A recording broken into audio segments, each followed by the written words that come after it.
네, 오늘은 요셉 시리즈 7번째 시간으로 가장 큰 섬김 기다리라는 제목으로 창세기 41장을 중심으로 오늘 말씀을 살펴보겠습니다. 먼저 1절부터 8절까지 제가 성경을 봉독하겠습니다.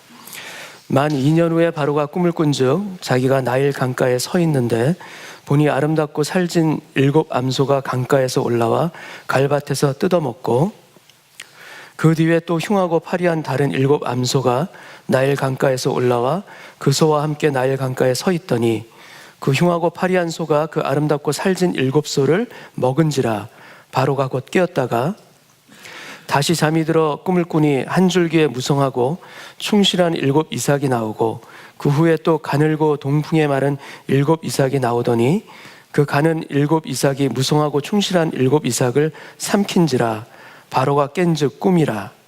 8절은 같이 읽겠습니다.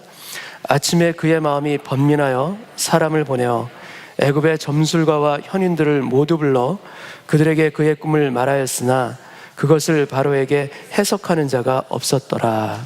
아멘. 하나님께서 일하시는 방법을 보면 몇 가지 특징들이 있습니다. 그 특징 중에 하나가 무엇인가 하면 바로 하나님은 일관성이 있으시다는 거예요.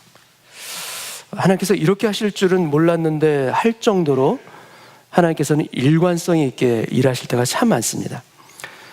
총리가 되게 하는, 요셉으로 총리가 되게 하는 하나님의 방법이 무엇인가? 그걸 방법으로 보면 많은 방법들 중에서 하나님이 택하신 방법은 바로 꿈입니다. 꿈으로 시작해서 꿈으로 완성시키는 요셉의 인생을 하나님께서 만들어 가십니다. 그걸 보면서 참으로 하나님은 집요하실 정도로 일관성 있게 일하신다라는 느낌마저 듭니다. 애굽의 많은 점술가와 현인들은 꿈을 공부하고 해석하기 위해서 공부했던 사람입니다. 학문적인 영역으로 여기고 공부했던 사람들이에요. 그것은 꿈에 대한 가치가 크기 때문에 그러한 일도 있었습니다. 근데 꿈을 해석하기 위해서 요셉이 한 일이, 노력한 일이 도대체 무엇인가? 그가 공부를 했는가? 없죠. 공부를 한 것이 아닙니다. 성경에는 요셉이 꿈을 해석하는 능력을 가지게 된 배경에 대해서 전혀 설명해 주고 있지는 않습니다. 다만 해석은 하나님께 있지 아니하니까 이 표현이 있어요. 그러니까 어떤 방법을 찾는 것이 아니라 요셉은 하나님을 찾는 것입니다. 세상에 유력한 방법을 사용하지 않습니다. 어떤 좋은 방법들을 찾지를 않아요. 다만 하나님만 찾습니다. 그랬더니 꿈꾸는 자라고 조롱을 받았던 그 요셉이 꿈을 해석하는 사람이 결국 됩니다. 요셉과 관련된 꿈 이야기에도 일관성이 있다는 것을 우리가 보게 됩니다. 그 일관성은 무엇인가 하면 꼭 두 개가 한 쌍으로 나오는 꿈이 등장합니다. 요셉 본인도 2번의 꿈을 꾸죠. 형들의 곡식단이 자신의 곡식단에게 절하는 꿈 하나와 해와 달과 11개의 별이 자기한테 절하는 꿈, 이렇게 2개의 꿈을 쌍으로 꾸게 됩니다. 근데 이 꿈 때문에 요셉은 애굽으로 팔려갑니다. 그리고 감옥에서 왕의 신하 2명이 2개의 꿈을 꾸게 되죠. 근데 이 꿈으로 인하여서 요셉은 실망하게 됩니다. 꿈을 잘 해석해도 아무런 일도 일어나지 않는구나. 기다림과 그 실망을 준 꿈이었어요. 근데 오늘 본문 바로의 꿈도 또한 2개의 꿈이 나옵니다. 근데 이 꿈 때문에 결국 요셉은 총리가 됩니다. 팔려가게 하고 실망하게 했던 꿈들이 결국에는 어떻게 됩니까? 결국엔 요셉의 꿈을 이루는 하나님의 섭리와 연결되는 것을 우리가 보게 됩니다. 여러분, 고생 끝에 낙이라는 말이 있죠. 근데 우리 믿는 크리스찬들은 고생 끝에 하나님이시구나, 이런 고백이 있어야 될 줄 믿습니다. 정말 고생 끝에 하나님이시구나, 이것을 알게 하십니다. 그래서 간증을 듣다 보면은 많은 분들이 하나님께서 하셨습니다, 하나님께서 다 하셨습니다, 이런 간증을 하실 때가 많으신데, 어떻게 보면 그것이 우리가 좀 식상한 말이 아닌가라고 느껴질 수도 있지만, 여러분, 그러나 그렇지 않아요. 실제로 경험해 보면 맞습니다. 그 말이 하나님께서 하시는 겁니다. 기어코 우리 인생을 이끌어 가시고 지켜가시는 분, 하나님께서 하셨구나, 이런 고백을 우리로 하게 하십니다. 요셉의 기대가 다 사라진 그 2년이 지나서야 비로소 바로 왕에게 꿈을 주시는 하나님의 모습이 나옵니다. 그 2년은 도대체 요셉에게 어떤 기간이었을까?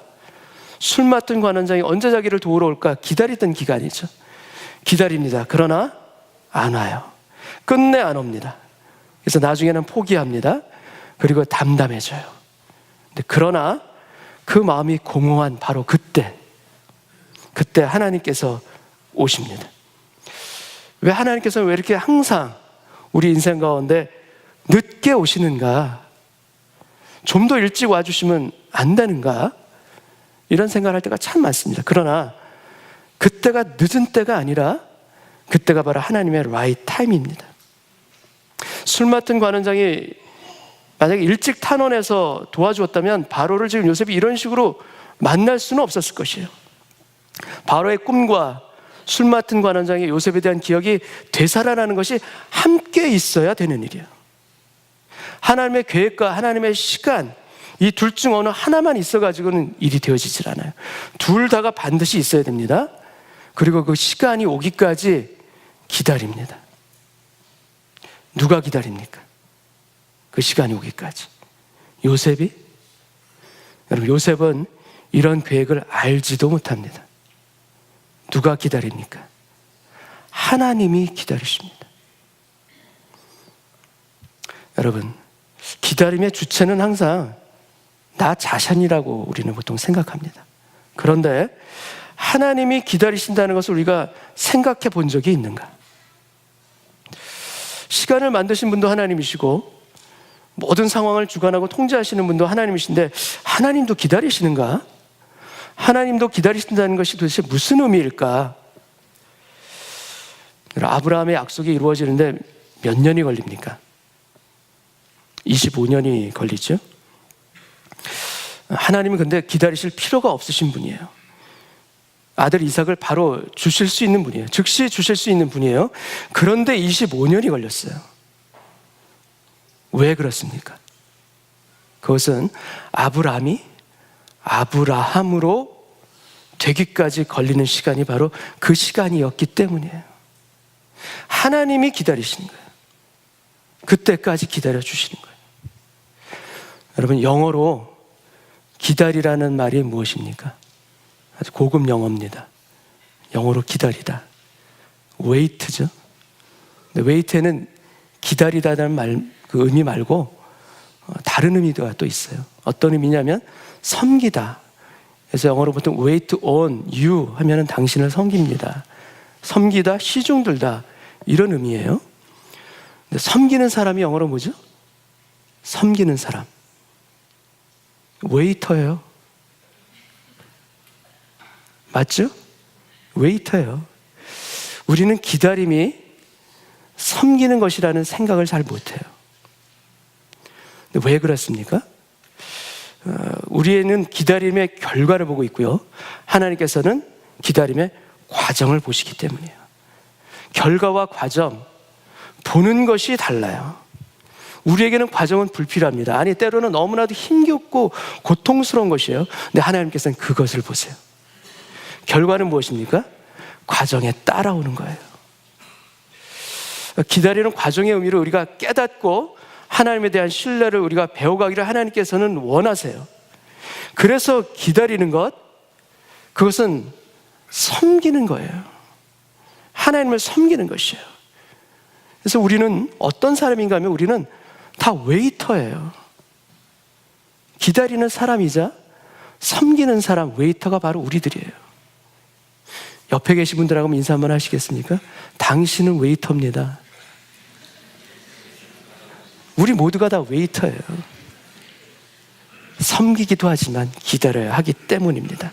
여러분, 우리는 상황의 문이 열리도록 기다립니다. 그리고 응답이 이루어지도록 우리는 기다려요. 근데 하나님께서도 상황을 기다리시는가? 여러분, 그렇지 않습니다. 하나님은 상황을 기다리신 게 아니라 우리를 기다리세요. 우리가 깨닫도록, 우리가 변하도록 우리를 기다리시는 것, 그것이 바로 하나님의 기다림이에요. 예수님의 공생애 3년 동안 제자들을 가르쳤지만 12제자들은 하나님의 나라를 이해하지 못했어요. 여전히 그들은 현세에 이루어질 왕궁에 대한 꿈을 꿨던 사람이에요. 그렇기 때문에 십자가 사건 앞에서 모든 제자들이 다 실족하고 넘어진 것이 아니겠습니까? 근데 주님은요, 이 12제자를 한순간에 사도로 바꾸실 수 있는 분이에요. 그런데 그렇게 하지 않으세요. 기다리세요. 그리고 억지로 하지 않으시고 강제로 하지 않으세요. 왜 2년이라는 시간이 요셉에게 또 필요했는가?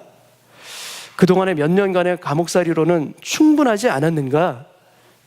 애굽에서 고위공직자가 되려면 30세 이상이 되어야만 했다라는 그런 해석도 물론 있죠. 그러나 그것보다도 하나님은 요셉을 기다리는 거예요. 요셉이 요셉 되기까지 기다리는 시간, 여러분, 우리에게도 마찬가지로 하나님은 기다리세요. 항상 하나님의 기다림의 목적은 무엇인가? 상황이 아니라 바로 우리 자신입니다. 정말 하나님을 깨닫도록 기다리시고 세상의 것이 비워지고 믿음의 것들로 채워지고 하늘의 것들로 채워지는 것, 이 비움과 이 채움을 이루기를 하나님께서는 기다리십니다. 그리고 그 사람에게는 수치의 옷을 벗기시고 당신이 예비하신 옷을 반드시 입혀주십니다. 하나님이 쓰시는 사람들은 인간의 교만에서 멀리 떨어져 있는 비밀스러운 임재 안에 하나님께서 가려 계세요. 숨기고 계세요. 그러나 그 여명전의 그 짙은 어둠, 그 비밀스러운 임재 안에 가려졌던 시간들이 드디어 거칠 때가 옵니다. 하나님께서 역사하실 때입니다. 2년이 지나 바로가 기이한 꿈을 꾸게 됩니다. 근데 그 꿈의 배경이 나일강을 하고 있는 것이 의미가 깊어요. 나일강은 애굽의 젖줄입니다. 애굽 사람들에게 있어서 신이자 어머니가 바로 나일강입니다. 출애굽을 앞두고 10가지 재앙이 내릴 때 마지막 재앙은 장자를 치는 것이었지만 첫 번째 재앙이 무엇인가 하면 첫 번째 재앙은 바로 나일강을 치는 것이었어요. 모세의 지팡이로 나일강을 칠 때 물이 피로 바뀝니다. 잘못 포도주라고 얘기할 뻔했어요. 나일강부터 치신 이유가 있는 거예요. 왜냐하면 나일강이 애굽 사람들한테는 신이었기 때문이에요. 그 꿈으로 인해서 번민하는 바로를 보던 그 술 맡던 관원장이 비로소 요셉을 기억합니다. 자신의 잊었던 죄를 고백하면서 바로한테 이야기합니다. 그때 무슨 일이 일어나는가? 14절을 보겠습니다. 창세기 41장 14절. 이에 바로가 사람을 보내어 요셉을 부르매 그들이 급히 그를 옥에서 내놓은지라. 상황이 급박하게 돌아가는 것을 성경은 보여주고 있습니다. 그럴 때 요셉이 곧 수염을 깎고 그의 옷을 갈아입고 바로에게 들어가니, 급박한 분위기가 일어난 걸 성경은 보여주고 있고요. 하나님께서 일하시기 시작하면 아무도 막을 수가 없다는 것을 또한 보게 됩니다. 그리고 여러분, 옷을 갈아입고라는 이 암시를 이 성경은 좀 보여주고 있습니다. 타작마당에서 기업을 물려주겠다는 보아스의 약속을 받고 온 룻에게 시어머니 나오미가 얘기하는 그런 장면이 있습니다. 근데 뭐라고 얘기하는가 하면, 내 딸아, 이 사건이 어떻게 될지 알기까지 너는 가만히 앉아 있으라.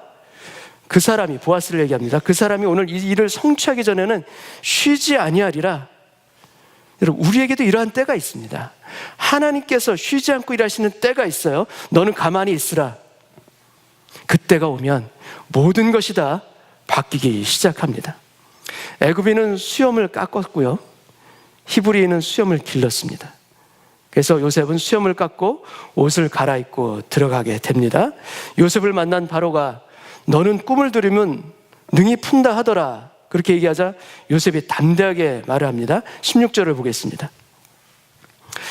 16절. 요셉이 바로에게 대답하여 이르되 내가 아니라 하나님께서. 내가 아닙니다. 하나님께서 바로에게 편안한 대답을 하시리이다. 여러분, 왕은 불안해하는데 지금 그 앞에 온 죄수는 편안해합니다. 그리고 오히려 바로 왕을 안심시키는 모습을 보게 됩니다. 그리고 이후에도 보면 알겠지만 바로에게 꿈을 해석하는 요셉의 말에 하나님께서 계속해서 하나님이 붙어있음을 보게 됩니다. 이윽고 바로 왕이 자신의 꿈을 이야기하는 장면이 나옵니다. 그것을 도표를 통해서 우리가 한번 보겠습니다. 첫 번째 꿈은 아름답고 살찐 소 7마리입니다. 네, 뒤이어서 흉하고 파리한 소 7마리가 나와서 앞에 있는 소들을 다 잡아먹습니다. 그리고 두 번째 꿈은 무성하고 충실한 이삭 7 이삭이 있고요. 가늘고 동풍에 마른 7 이삭이 나와서 마찬가지로 다 삼켜버립니다. 처음 것은 무성하고 좋은 것들이에요. full and good한 것입니다. 뒤이어 나오는 것은 어떤 겁니까? 흉하고 파리한 것들, thin and ugly한 것들이 나와서 오히려 좋은 것을 다 삼켜버립니다. 7년 동안의 흉년과 그 이후에 7년 동안의 풍년과 그 이후의 흉년, 그걸 예고하는 꿈입니다. 여러분, 아름답고 살진 이 소의 풍족함을 여러분, 세상에서의 욕심과 갈증과 육신의 정욕이 다 삼켜버립니다. 아무리 우리가 풍족해도요, 그 풍족함은 세상의 욕심에 다 삼킬 수밖에 없고요, 세상의 정욕과는 이기지 못하고 다 먹혀버립니다. 41장 20절 21절을 보겠습니다. 그 파리하고 흉한 소가 처음에 7 살찐 소를 먹었으나 먹은 듯하지 아니하고 여전히 흉하더라.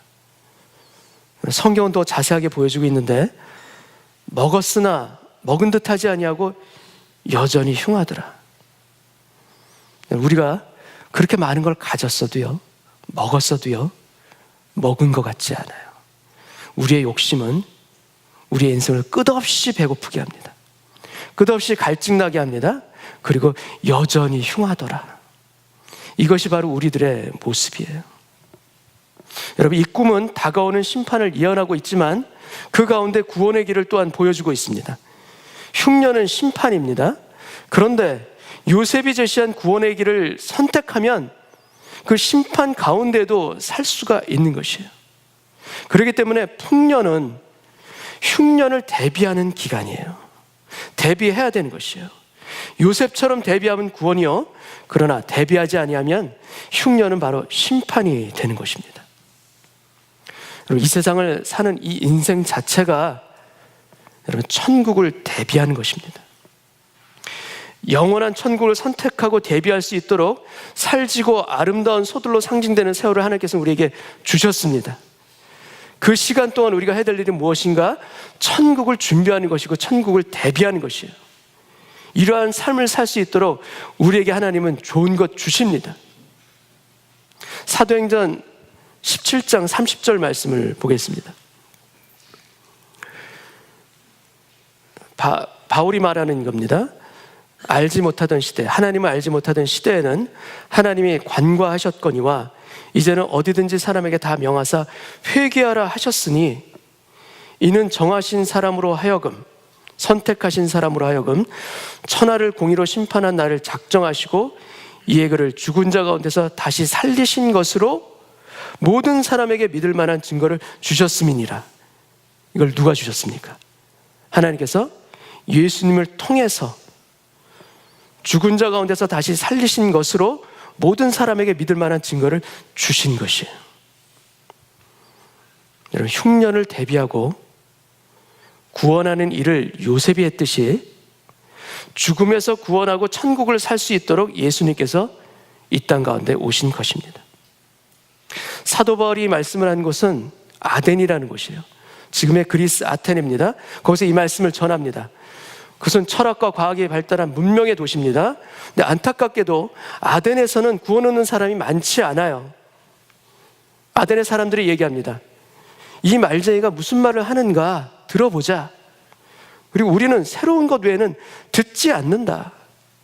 그리고 부활을 증거할 때 어떤 사람들은 조롱도 하고 어떤 사람은 내 말을 나중에 듣겠다 하고 그리고 떠납니다. 요즘의 시대와 너무나도 비슷한 상황이 아덴의 모습에서 보여지고 있어요. 여러분, 그러나 천국을 대비하는 그 시간들을 우리는 지금 이 시간 살고 있습니다. 그 시간을 준비할 때 천국이 멀리 있는 것이 아니라 이 땅 가운데서도 보여주시는 하나님의 놀라운 은총으로 우리 가운데 또한 역사될 줄 믿습니다. 요셉을 보면서 한 가지 의문이 들 수가 있습니다. 어떤 의문인가 하면 어떻게 꿈 한번 해몽했다고 해서 총리까지 될 수가 있지? 꿈을 잘 해석했으면 크게 포상하는 것으로도 충분한 것 아닌가? 어떻게 그 자리에서 총리까지 순식간에 발탁이 될 수가 있을까? 이건 좀 너무했다. 여러분 혹시 이런 생각 안 드십니까? 저는 좀 들어요. 근데 여러분 요셉의 꿈 해석을 가만히 보면 그 꿈이 두 파트로 나눠져 있습니다. 첫 번째 파트는 뭐냐면 말 그대로 해몽입니다. 7년 대풍 이후에 7년 흉년이 있습니다. 하나님이 아니시면 알 수가 없는 그 꿈이었어요. 그래서 꿈의 저자가 요셉에게 알려주시기 때문에 풀이가 가능했던 그 꿈의 해몽입니다. 근데 요셉은 그 꿈의 해몽으로 그치지를 않아요.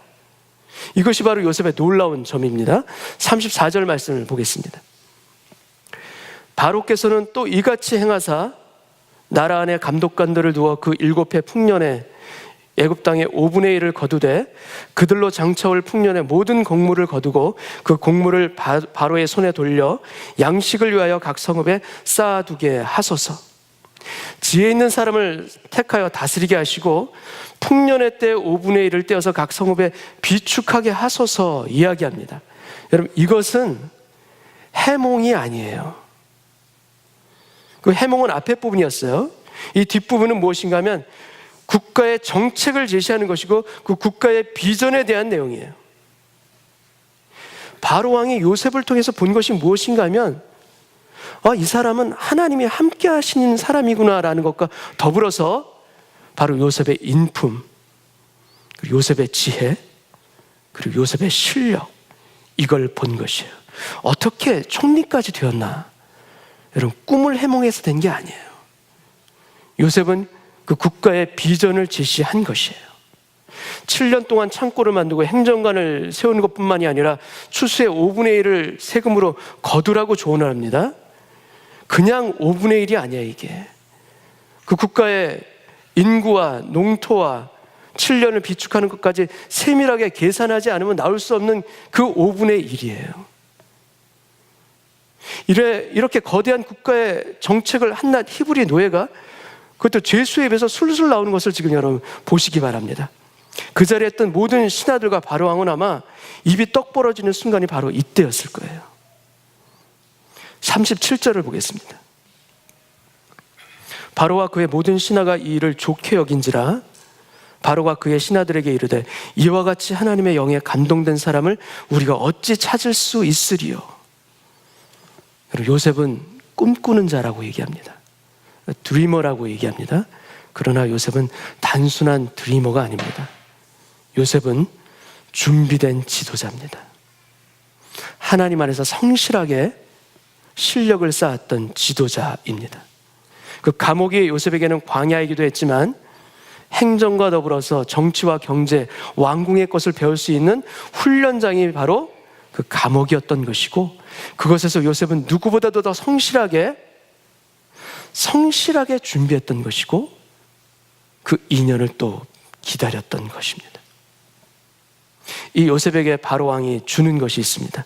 42절을 보겠습니다. 자기의 인장반지를 빼어서 줍니다. 요셉의 손에 끼우고 그리고 그에게 세마포 옷을 입힙니다. 어떤 옷을 입힌다고요? 세마포 옷이요. 총리의 옷이 세마포 옷입니다. 그리고 금사슬을 목에 걸고 자기에게 있는 버금술에 그를 태우매 무리가 그의 앞에서 소리 지르기를 엎드리라 하더라. 바로가 그에게 애굽 전국을 총리로 다스리게 하였더라. 45절을 보겠습니다. 이렇게 주었을 뿐만 아니라 요셉에게 아내도 줍니다. 그가 요셉의 이름을 사브낫 바네아라고 하고 또 온의 제사장 보디베라의 딸 아스낫을 그에게 주어 아내로 삼게 아니라 요셉이 나가 애굽 온 땅을 순찰하니라. 여러분 보디발과 아주 이름이 유사한 사람이 나오죠. 보디베라, 제사장 보디베라의 딸 아스낫을 아내로 삼고 또한 새로운 이름도 갖게 됩니다. 사브낫 바네아, 은밀한 것을 열어 보이는 자라는 뜻의 사브낫 바네아라는 이름을 갖게 됩니다. 근데 그 이후에도 바로왕은 요셉을 부를 때 요셉으로 계속 부릅니다. 하나님께서 일으키시면 막을 자가 없습니다. 하나님께서 문을 여시면 닫을 자가 없습니다. 우리 인생에 그 하나님께서 하시는 것을 보는 그때가 오기를 원합니다. 여러분, 애굽의 온 땅을 요셉은 순찰합니다. 하룻밤 사이에 요셉은 애굽 전체에서 가장 놀라운 뉴스의 중심 인물이 되었어요. 노예에서 총리가 된 겁니다. 신데렐라보다도 더한 극적인 반전을 이룬 그 주인공이 바로 요셉이에요. 근데 보통 이렇게 되면 어떤 일이 일어나는가? 그 감당할 수 없는 권력의 유혹 앞에서 얼마나 많은 사람들이 무너집니까? 교만해집니까? 세상을 무시하게 됩니까? 그동안에 쌓았던 원한을 갚게 됩니까? 복수하게 되는 일이 얼마나 많이 일어납니까? 근데 여러분, 요셉은 어땠을까요? 요셉의 인생 가운데 손을 보아야 될 사람들이 많아요. 근데 요셉이 어땠을까? 여러분, 요셉은 감옥에 있을 때나 총리가 되었을 때나 그대로 똑같습니다. 왜냐? 그는 하나님 앞에서 살기 때문에. 요셉은 감옥 안에서도 하나님 앞에 살았고 총리가 되어서도 하나님 앞에 삽니다. 그리고 하나님 앞에 사는 사람은 사사로이 복수하지 않습니다. 하나님 앞에 사는 사람은 교만의 자리로 올라갔을지라도 겸손의 자리로 언제나 내려가기를 원하고 구하고 그 자리로 내려가게 됩니다. 이것을 우리가 어떻게 알 수가 있는가? 그의 아들의 이름을 보면 요셉의 신앙을 우리가 알게 됩니다. 그의 아들의 이름을 짓는 걸 통해서 우리는 요셉이 어떠한 사람이구나라는 것을 우리가 보게 됩니다. 첫째 아들을 낳았을 때 그 이름 붙이는 것이 51절에 나오게 됩니다.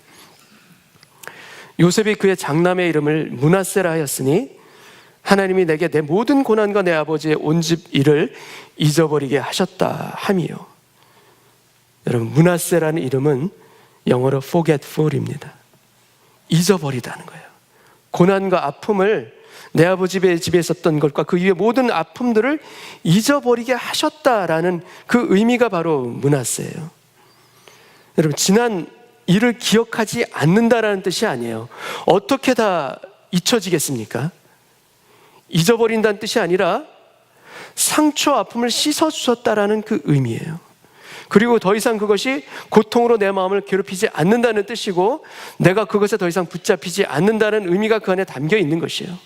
그렇기 때문에 잊게 하셨다, 이 므낫세의 이름은 무슨 뜻인가 하면 그것을 극복하게 하셨다, 이기게 하셨다라는 바로 그 의미입니다.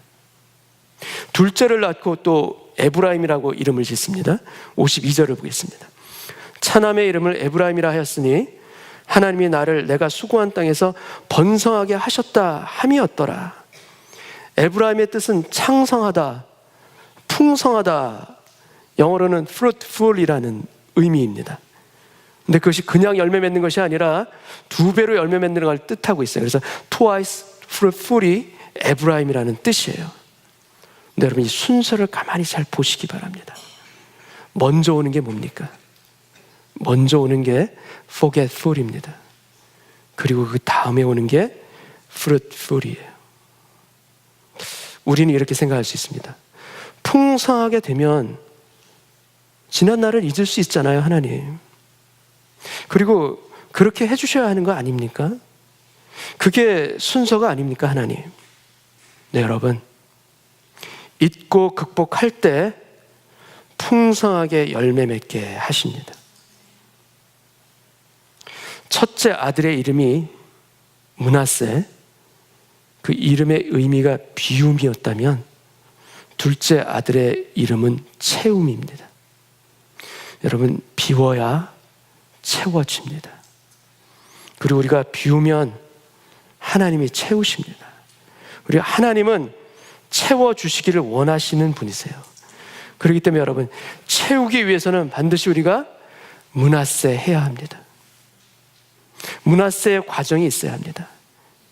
그 므낫세 하고 나서 비로소 에브라임이 있는 것입니다. 우리 인생에 순서가 있기를 원합니다. 주님, 저에게 있는 상처들 므낫세 하겠습니다. 저는 비우겠나이다. 하나님께서 하늘의 것으로 채워주옵소서. 우리가 므낫세 할 때 하나님께서 에브라임 해주실 줄 믿습니다. 그것도 2배로 채워주시는 그 은혜 우리에게 주십니다. 우리에게는 여러분, 므낫세도 필요하고 에브라임도, 이 둘 다 필요합니다. 이 둘 다 필요한 것을 아시는 하나님께서 우리 인생 가운데 그렇게 역사해 주시리라 믿고 신뢰하고 그 인연을 인내할 수 있는 저희들 되길 원합니다. 아니, 총리가 되어서도, 총리의 옷을 입어서도 므낫세와 에브라임의 자리를 늘 지킬 수 있는 믿음의 사람, 신앙의 사람 되시기를 축원합니다. 요셉의 인생에 있어서 중요한 키워드가 하나 있습니다. 아주 중요한 키워드가 하나 있는데 그것은 무엇인가, 바로 요셉의 옷입니다. 요셉의 인생은 그가 입고 있는 옷에 따라서 달라지는 것을 우리는 보게 됩니다. 도표를 통해서 한번 보겠습니다. 그가 입었던 옷을 한번 살펴보겠습니다. 처음 입었던 옷은 채색 옷입니다. 아버지가 입혀준 것이죠. 철없던 아이였을 때 자기 중심의 세계를 살았던 요셉이 입었던 옷이 바로 채색 옷입니다. 그 후로 애굽으로 팔려가서 노예 옷을 입게 되고요, 가정 총무의 자리까지 갔지만 그래도 마찬가지로 노예 옷을 입고 있었던 것입니다. 그 후에 더 떨어져서 죄수의 옷을 입게 됩니다. 여러분, 창세기 41장은, 우리가 읽고 있는 지금 창세기 41장은 죄수의 옷을 벗기고 총리의 영광의 옷을 입히는 장면이 나오는 성경이 41장이에요. 바로가 요셉에게 입혀준 총리의 옷은 비단으로 만든 것이나 어떤 좋은 값진 천이 아니라 무엇으로 만든 것을 입힙니까? 세마포로 만든 옷이 총리의 옷이었어요. 근데 이 세마포는 성막의 울타리를 만들 때 이 세마포로 둘러서 울타리를 만듭니다. 그리고 예수님께서 돌아가셨을 때, 장사할 때 세마포로 둘러서 예수님을 싸게 됩니다. 총리의 옷이 세마포였다는 것이 너무나도 기이합니다. 그런데 이 죄수의 옷을 벗고 총리의 옷, 세마포를 입기 전에 요셉이 입은 옷이 있습니다. 바로가 불렀을 때, 요셉을 불렀을 때 수염을 깎죠. 그리고 옷을 갈아입고 왕궁으로 들어갑니다. 바로 앞에 섰을 때 요셉이 입고 있는 바로 그 옷입니다. 그 옷은 요셉의 인생 가운데 아주 짧은 순간만, 아주 잠깐 동안만 입고 벗은 옷이에요. 그 옷이 무엇일까요? 그 옷은 하나님이 주신 꿈을 해석하고 그 애굽 사람을 일깨우고 구원하기 위해서 입었던 선지자의 옷이기도 합니다. 하나님의 말씀을 전하고 구원하는 일에 쓰임받은 선지자의 옷이에요. 그런데 또 하나의 의미가 무엇인가 하면, 요셉을 바로가 불렀지만 실제 요셉을 부른 사람은 누굽니까? 하나님이 부르신 것입니다. 여러분, 부름받은 사람이 입은 부르심의 옷을 입고 요셉은 나갑니다. 오래 기다리다 지칠 수 있지만 하나님은 요셉을 부르셨습니다. 우리도 마찬가지로 하나님은 부르십니다. 낙심에 있을 수도 있습니다. 낭망에 있을 수도 있습니다. 포기하고 있었을 수도 있습니다. 그러나 하나님은, 우리는 포기할지라도 하나님은 포기하지 아니하시고 우리를 부르십니다.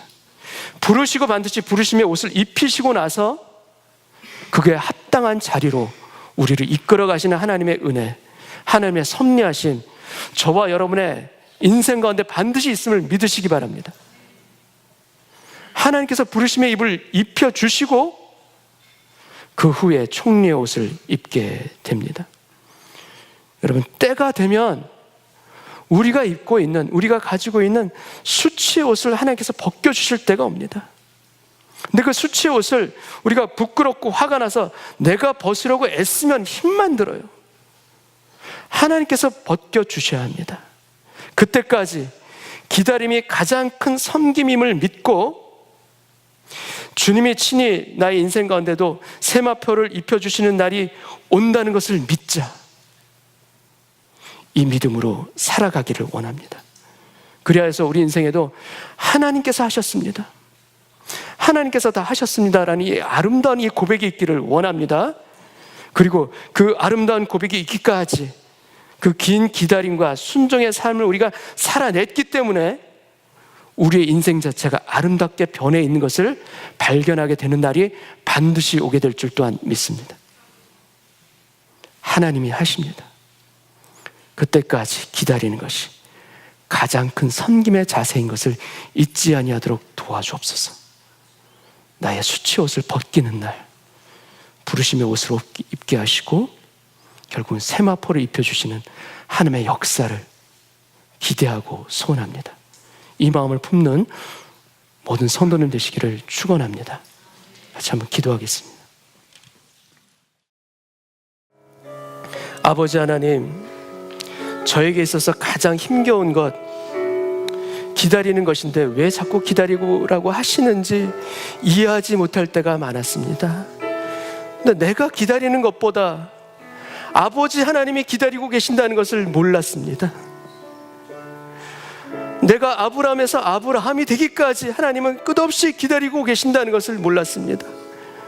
그 하나님의 마음을 몰랐기 때문에 원망도 했고, 그 하나님의 마음을 보지 못했기 때문에 낙심도 했습니다. 그러나 주님, 오늘 예배 가운데 나를 향한 아버지 하나님의 마음을 보게 하시니 감사합니다. 나의 나된 것은 오직 아버지 하나님의 은혜인 것이고, 앞으로도 나의 나될 것을 하나님께서는 인도해 가시고 빚어 가실 것을 믿습니다. 나에게 주신 것들, 인내의 힘과 더불어 기다릴 수 있는 능력까지도 말씀을 통해서 저에게 주신 줄 믿습니다. 그 하나님을 온전히 바라보는 오늘 예배되게 하여 주셔서 하나님, 기다림에 성공하는 사람이 되게 하여 주옵소서. 하나님의 마음을 볼 수 있는 사람이 되게 하여 주옵소서. 그래서 내 인생 가운데도 하나님께서 찾아오셔서 수치의 옷을 벗겨주시고 부르심의 옷을 입혀주심으로 하나님의 역사가 일어나는 것을 보는 날이 오게 될 줄 믿습니다. 그 믿음이 우리의 발걸음을 인도해 갈 줄 믿습니다. 그 믿음이 결국은 우리로 하여금 실족한 곳에서도 다시 일어날 수 있는 힘을 주실 줄 믿습니다. 오늘 예배 가운데 그 하나님을 고백합니다. 하나님께 기도합니다. 하나님을 찬양합니다. 우리도 또한 요셉의 자리에 서게 하여 주시옵시고, 요셉의 고백과 믿음으로 우리 또한 하나님을 바라보는 오늘 예배되게 하여 주옵소서. 그러한 자마다 그 인생의 아름다운 것들, 하나님께서 하셨습니다는 고백의 아름다움이 터져나오게 하실 줄 믿고 감사드리오며 예수님의 이름으로 기도합나이다. 아멘.